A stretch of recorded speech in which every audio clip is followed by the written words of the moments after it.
Ayos. Magandang araw no at welcome dito sa ating channel, Pauline Family.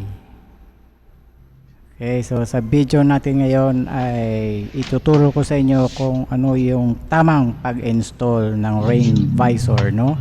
Para sa Toyota Race. Yan. So kung pala yan ha, in order natin sa online. So Indonesian made yan, makapal. Okay, tapos ayan, nakita niyo meron siyang 3M na adhesive na tape. Okay, makapit yan.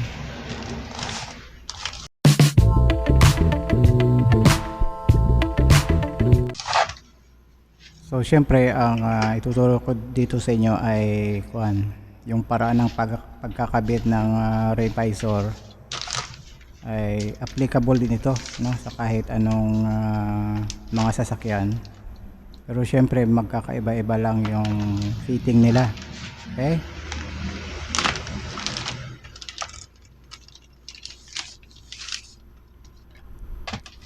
So dito pala sa video natin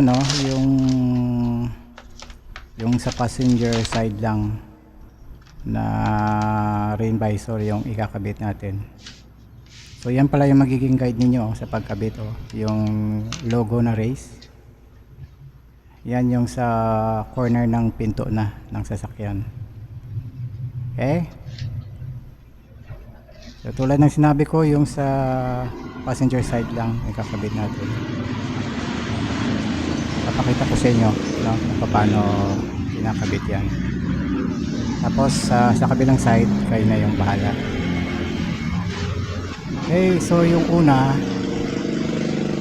para dumikit yung 3M yan, kailangan medyo mainit yan, medyo mainit para dumikit siya, no? So kailangan i-rub ninyo ng gamit yung inyong daliri yung part na pagkakabitan ninyo ng rain visor. Okay, so wag kayong wag kayo gumamit ng mga hot air o yung hot na blower, no, kasi nakakasira yan sa paint ng car. Nakikita niyo yung mga hood ng sasakyan, di ba? Dahil sa sobrang init ng makina or engine ay nasisira yung color. Tapos wag din niyo i-spray ng wag kayo mag-spray ng tubig o kahit na anong panglinis. Kasi yung mga 3M na adhesive, no, hindi siya didikit kapag basa. So importante lang na matanggal yung dumi sa part na pagkakabitan ninyo. So yung unang ikakabit natin dyan ay yung sa passenger side, okay, na rain visor ng sasakyan. Okay, so yung gagamitin ninyo para matanggal yung dyan, sa tape ay cutter. Okay, so ingatan ninyo na wag masira yung adhesive na tape. Kailangan didikit lahat na part ng visor doon sa sasakyan. Okay, cutter ang gagamitin, ha, huwag kakamayin kasi may possibility na masira yung parang hindi naman siya foam tape, pero adhesive siya, malakas, makapit. Okay, so yung tatanggalin niyo, huwag niyo huwag niyo babalatan, dapat paunti-unti lang. So pagkatapos niyo i-rub, tulad ng sinabi ko, tapos niyo i-rub ng kamay niyo kasi meron siyang magkakaroon niya ng friction. Okay, so hindi Huwag kayo huwag ninyo gumamit ng mga electrical na heater, yung blower, kasi nakakasira sa pinta ng sasakyan yan. Tapos matapos ninyo i-rub, so magkakaroon yan ng heat doon sa may paglalagyan ninyo. Okay, tapos syempre ipupunasan ninyo ng tuyong basahan. Sa pagkabit, no, unahin ninyo yung sa may pinaka corner, yung merong race na logo. Okay.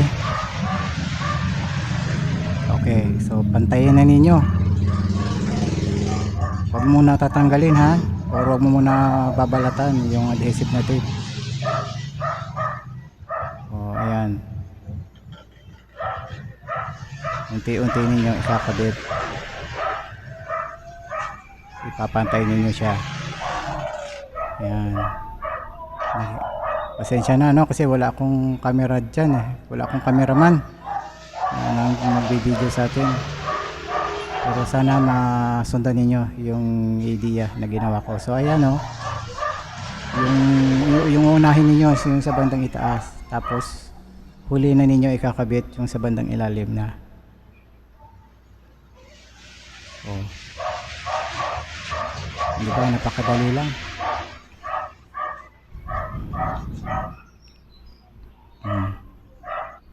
Basta ganyan kahaba yung sa may passenger side, no, yung sa harap, yung mahaba na visor, dapat huwag ninyo babalatan ng buo. Okay, so yan yung magiging guide ninyo, oh, yung sa may corner, yung may corner ng pinto, yung may pangalang race. Okay, sa likuran naman na part ng sasakyan, doon sa may pangalan na race, sa may corner din, doon din kayo magsisimula na magkabit ng inyong ng inyong rain visor. Pasensya na kayo sa ingay sa labas, ha. So syempre nandito lang ako sa namin. Ito voice over, no, para ma-explain ko kung ano yung tamang pagkabit ng rain visor. So ayan, tinanggal ko pala yung camera para makita ninyo. Ayan siya, oh, diba, pantay na pantay. So hindi kailangan pala na buksan ninyo ang pinto, ha. Pag nagkakabit kayo ng rain visor, hindi kailangan na buksan ninyo yung pinto, sa harap man o sa likod. Okay, maliwanag tayo dyan, ha.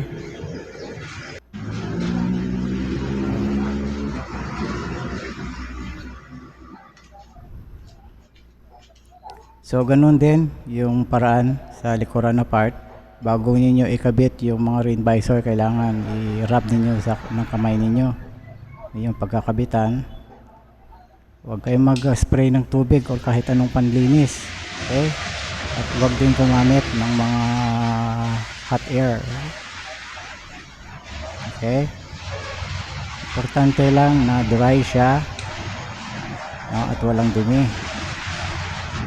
Okay, so syempre babalatan natin yung 3M na adhesive tape. Kailangan yung cutter kasi para manipis, no, para maingatan natin na huwag masira yung tape,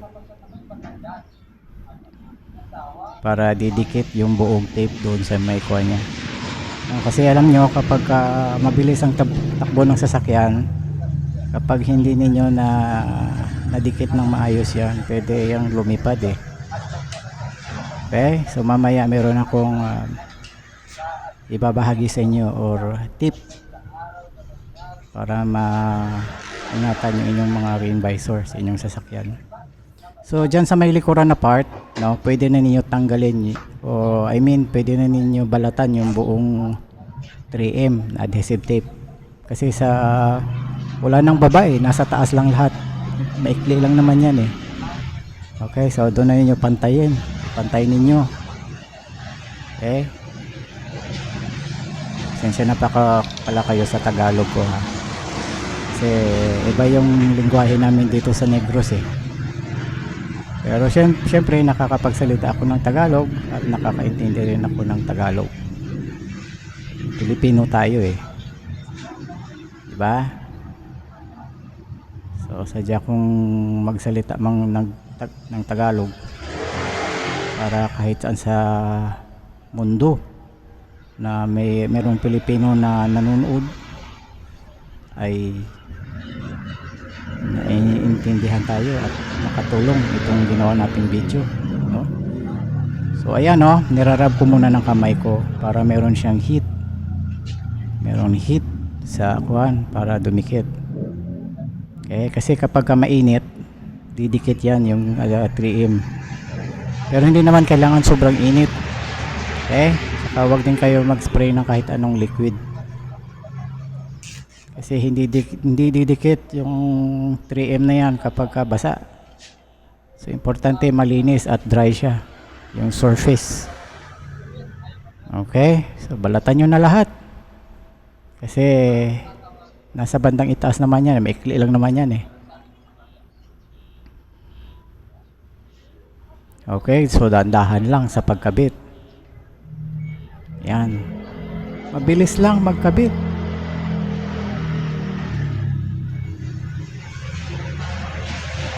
Napakabilis lang kung alam niyo yung proseso, yung paraan na pagkakabit. Okay, so yan lang yung ginawa natin, ano, kayo nang bahala sa may kabilang side. Okay, so bakit ba tayo nagkakabit ng rain visor, no, sa sasakyan? So syempre para hindi makapasok yung tubig, no, kapag umuulan, di ba? Tapos pwede niyo buksan yun ng kaunti yung window niya para kapag masyadong tirik yung init, ano, yung sikat ng araw, ay pwede niyo mapalabas yung mainit na hangin doon sa loob, no, makapagpaandar ko yun ng aircon, diba? At marami pang iba. Okay, so meron akong tip, ano, kasi kapag ginagamit natin yung sasakyan, lalo na sa mga long drive, ay huwag ninyong bubuksan yung bintana halfway, no? Kasi magkakaroon siya ng pressure dun sa loob, may hangin, so pwedeng basag, no, yung inyong rain visor, lalo na kung yung kinabit ninyo ay lang, yung maninipis. So advice ko yung kakabit ninyo dyan ay yung makapal na rain visor. Okay, so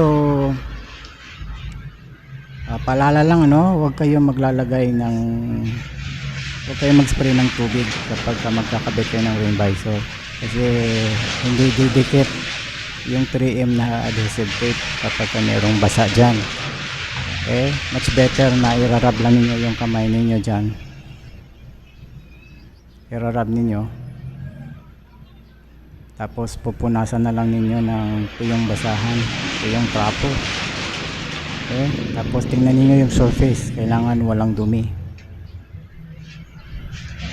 Okay, huwag din kayo gumamit ng mga hot air, yung mga blower na mainit kasi nakakasira ng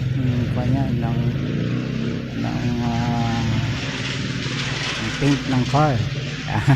English yun, ah.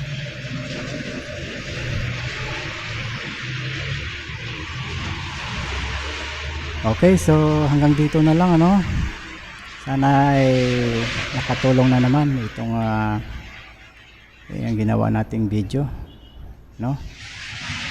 So applicable din ito sa kahit anong sasakyan, no? Siyempre magkakaiba-iba lang yung fitting niya. So hanggang sa muli, maraming salamat sa inyong panonood. Huwag kalimutan na mag-subscribe para tuwing meron tayong bagong content ay napapaalam kayo dyan, no? Ayun, okay, hanggang sa susunod naman nagagawin natin.